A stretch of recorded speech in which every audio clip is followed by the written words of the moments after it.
What's up, guys? We're here with Leon from the Fetch Pro team, who just came 6th at the Tech Games Online Regional, winning himself a Serial Shanks. How was the tournament? It was pretty good. Online tournaments always take a toll, but thankfully we played it all out and got to the end, going X1. I think I lost in my 7th round. And yeah, playing Katakuri. Sweet, sweet, sweet. Shall we just get right into the profile? Yeah, so I'll just start with my Dawn. Yeah. So I like the Chopper Dons, so I got 8 of these. I'm looking for the 9th, so if someone has a hookup, let me know. And using one of the I Love You Dons, this so I don't forget to attach one to my leader. It turns out that ability is pretty broken and you want to use it as much as you can. And then just one to show off the fetch sleeve. Sweet. But yeah, I'll get right into the deck. So Katakuri, it's been a deck since, what, set 3? And I think the core mostly remains the same, so I'll just go through the Big Mom Pirates. So you have the 4 puddings. Just playing Searcher, you know, play it turn 1, search your thing. You're playing 4 of the Pedos Pedos. This is your best turn 2 play in most matchups. It's Trigger Body, and in the matchups where they can't bottom deck it KOing and replacing itself with something else is really relevant. Moving on, we have the high end, the top end for the deck. We have 4 of the 7 cost. Wasn't a fan of this in previous sets, but in the current set, your on play, like all your characters have to have an on play and do something straight away, and this kind of checks that box for you. Then the strongest card in the deck. We're playing 4 copies of the Big Mom, of the 10-drop Lin Lin. Only one of the SPs, unfortunately. You kind of don't always get the opportunity to play multiple of these, but if you do, you're probably winning the game. So I like keeping these cards consistent. You just always want to see them. And then into the 2K counters for this package, we're playing 6. So we have 2 Strusens and 4 Amandes. You just need the extra 2Ks when you play the pudding and you don't get anything else, and when the Pedos Pedo dies and you need the 2K, grabbing any of these is good.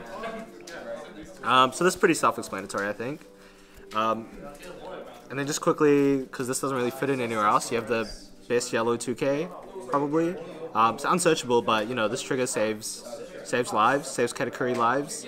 I don't think I triggered it once during the whole event, but having the opportunity to, you know, sometimes you just have an out from nowhere, is pretty strong. And your opponent has to play around it always. I'll go into the trigger bodies.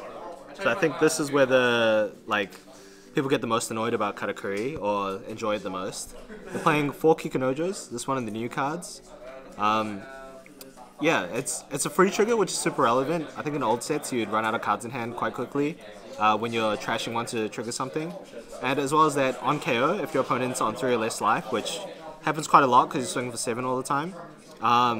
Yeah, when this gets KO'd, you get to add a life. You just extend the game for another few turns, and it keeps you safe to play your 10 drops.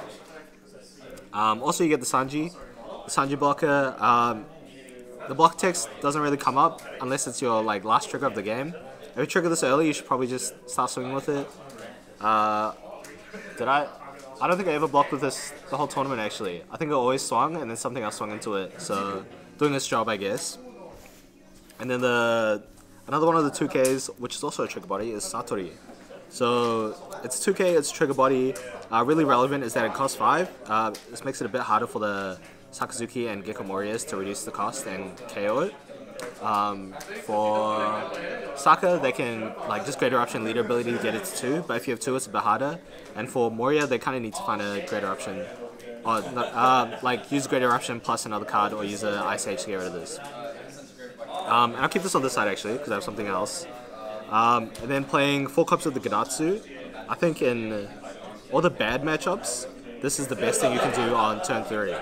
So for me, I found it was really important that I play Gadatsu on turn 3. And so actually what I did is I put in 1 copy of Shura. On your turn 2, you're not too fussed about playing a Perispera if you don't have it in hand. So one thing I found in testing is that I think on the terms where other decks are playing Onami, I'd rather be playing a Shura because I'm valuing this quite highly.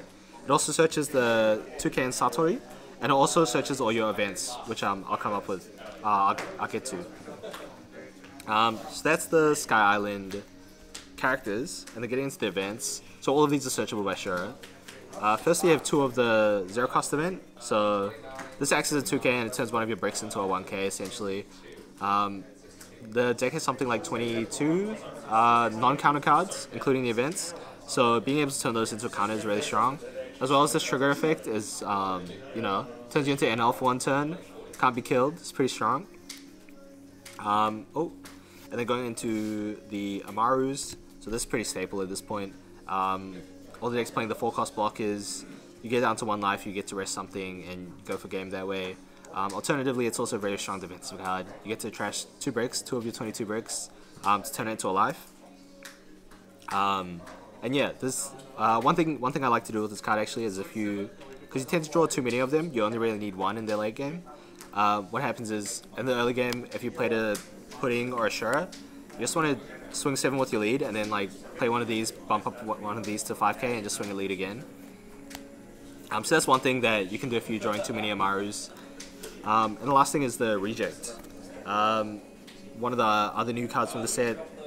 It's getting banned for a reason, I'll say that much. Definitely stole a couple of games with the second ability. But the first ability is definitely strong as well. In some matchups where you want to slow down the game in order to get to your 10 cost, playing the Reject to KO their 4 or 5 cost bodies to slow the game out a little longer. And obviously in every other matchup, dealing 1 damage means if they're on 1 life, you can swing for game with your leader.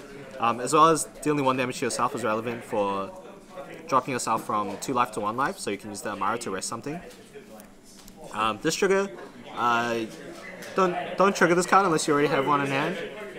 I've lost more than I can count, like games, because I thought I needed like an extra counter in hand. So I trigger this, and then you draw a counter, but then it turns out you need this to win the game anyway, so there's no point triggering it. But yeah, that's the deck profile. Sweet, awesome. Thanks, Leon. How are the matchups in the tournament? I played a lot of different decks actually. So if I'm going through it, round 1, I actually have it on my phone, so I'll do that. Round 1, Yamato. Round 2, Sakazuki. Round 3, Moria. Round 4 was a Mirror. Round 5 was a Perona. Round 6 was a Katakuri Mirror again, that was the one round I lost. And then I played a Sakazuki and then finished off with an NL, which was it's really cool to see an NL go X1 up to that point. Yeah, what was the hardest one you reckon? Other than the one I lost, definitely the Moria game was the closest. I think it came down to they either could go for game and they would lose to any defensive trigger, which I staked my life, so I knew my last life was a defensive trigger.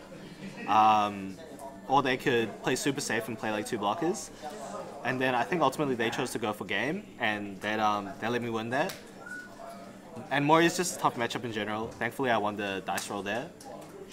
Other than that, the mirror is always tough to navigate. Both of my opponents that I played in the mirror were playing Cracker. So I actually got really lucky that I managed to check their life and put the Cracker to the bottom so I didn't have to worry about it. Other than that, I think the game plan for all the other matchups stuck to it, curved out, and for the most part played the right cards at the right time. Yeah. And going into the tournament, was there a deck you really didn't want to verse? Well, there's Green Uta, but I had a pretty strong idea no one was going to play there going into the tournament. That was at the top of the list. Right underneath that, Red Purple Law. That's one of the decks which is, I find, pretty unwinnable unless you trigger really, really well. And even then, if you trigger, you need to hit 3 trigger bodies in a row or something like that. And then you barely have a chance to win that matchup.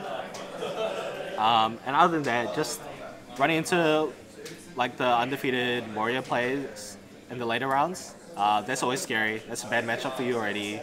And when you're XO after 6 or 7 rounds, and you play another XO, you expect them to play pretty correctly. And running into Moria at that point is almost like a death sentence. Thankfully I didn't run into any at the end. Yeah, it's pretty good. Well, congratulations on your win. Not your win, your 6th place. Yeah. But I cannot wait to see that Serial Shanks in your hands. Awesome, thank you. Sweet.